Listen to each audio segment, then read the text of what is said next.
Hey, so this is just a quick review of the Sensodyne Repair and Protect toothpaste. Okay, so we're gonna kind of just go over all the pros, basically what I like about it, and all of the cons, what I kind of dislike about this toothpaste. Okay, so first we'll start off with the pros. The first pro is that it is a fluoride-based toothpaste, right? Fluoride-based toothpaste, and they do use the premium version of fluoride, which is stannous fluoride. Okay, so stannous fluoride is more premium, quote unquote, than say like the sodium fluoride, like you see here, sodium.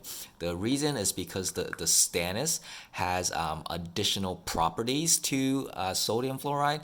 The main one is that it has an anti-sensitivity effect. Okay, because if you look at the active ingredient here, see the purpose: anti-cavity, anti-hypersensitivity. Okay, you can kind of compare that to like the sodium fluoride that I have here, right? They'll list on the sodium fluoride.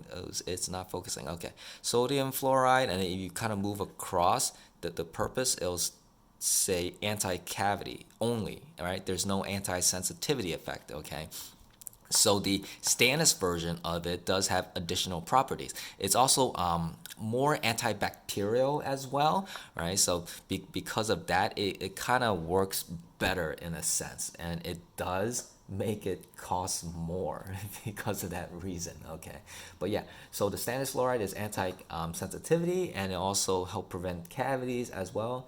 So so it's just it's a really good toothpaste. Okay, and the next pro that I could kind of think of with this is that it has a fairly short ingredient list actually. I don't think it lists it on here, but the toothpaste in general, it only has about 12 ingredients, which is quite small. A lot of toothpastes, you'll see like a very extensive list. It'll go to like 18, 20 plus ingredients, and that's just like a lot of stuff you're getting in the toothpaste. Okay, I kind of feel like the less is more, because then there's less chemicals, and just less stuff that you have to worry about. All right, so that's the nice thing about this. It has a pretty minimalistic ingredient list. The next pro that I could kind of think of is that I do like how these new toothpastes, they have like a very flat cap, right? It's literally flat, and the reason that I kind of like this is that you can store the toothpaste in an upright vertical position, right? It literally stands on its own, right? It just kind of gives your bathroom counter a more organized and clean look compared to the big toothpaste that kind of just roll around, which takes up a lot more space, right? So the reason, I mean, the fact that it could stand up is a really nice pro in my opinion. Uh, so yeah, so we'll kind of move on to the cons now. The first con, of course, is that it does cost more than regular toothpaste. Okay, because it has the premium version of fluoride, the stannous fluoride.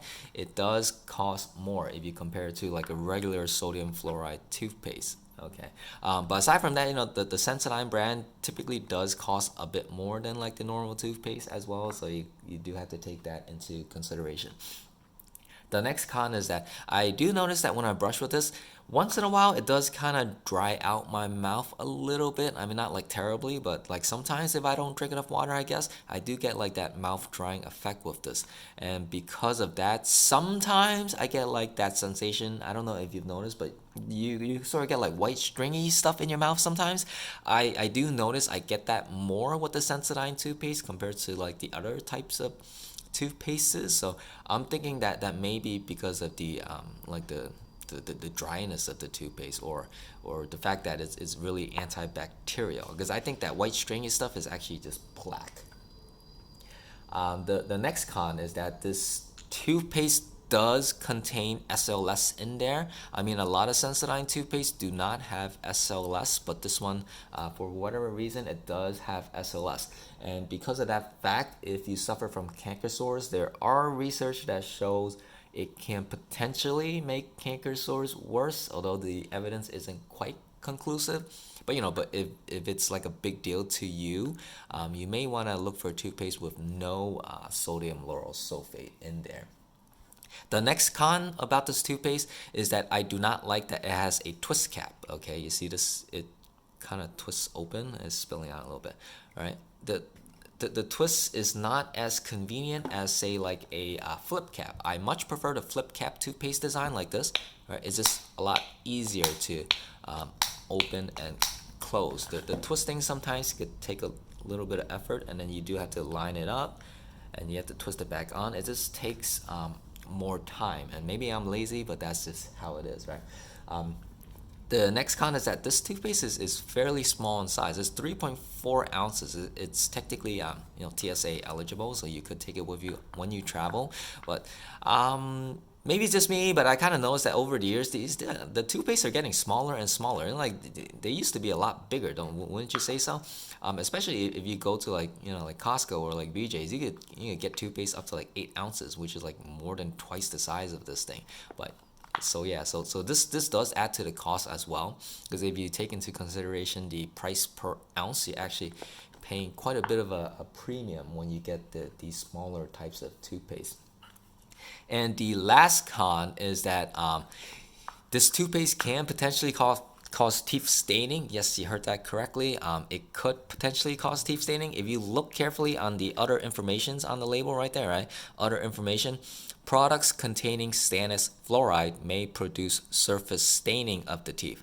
However, they do say adequate toothbrushing may prevent these stains, which are not harmful or permanent and may be removed by your dentist. Okay, this product is specially formulated to help prevent staining, right?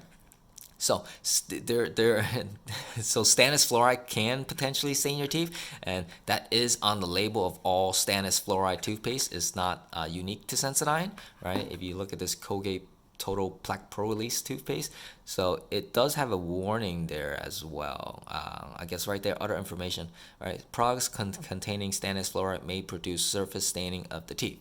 Okay, so all toothpastes with stannous fluoride will have that warning label. But if you kind of compare it to toothpaste with sodium fluoride, there is no warning label about that, okay? Because sodium fluoride will never cause that type of reaction, right? Only the stannous fluoride. So you may be wondering why that is the case. So for some background information, stannous fluoride is actually not a new ingredient. I mean, it kind of came on the market within the last like decade or two, but technically it was actually the very first fluoride that was discovered and put into toothpaste. Okay, back in the 1950s, Crest actually had a toothpaste with stannous fluoride in there, and that was the first fluoridated toothpaste. However, over the years, they sort of noticed that it was producing like a brown, yellow, golden stain on your teeth, and because of that, they actually pulled it off the market, and then they replaced that with sodium fluoride. And then it wasn't until years later, in like the early 2000s, where they made like a breakthrough in innovation to massively or significantly decrease the amount of staining from it, that they kind of put it back onto the market.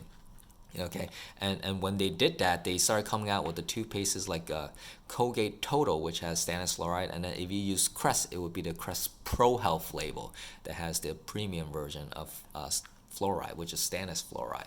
Okay, according to studies, they managed to make a formulation that drastically decreased the amount of staining from brushing with it, which is why it says that the formulation has it was made to help prevent staining. Okay, I mean personally, I haven't noticed any teeth staining while I've been brushing with it, so I don't think it's a big concern. But even if you do get a slight amount of staining, it will come right off during the dental cleaning. Okay, but overall, most people typically choose the Sensodyne toothpaste for if they have sensitive teeth. So if that is you, then this would be the toothpaste for you. I mean, I don't really have anything bad to say about it. So if you do have sensitive teeth and you use this and it works for you, you should keep on using it. So that concludes the review of the Sensodyne Repair and Protect toothpaste.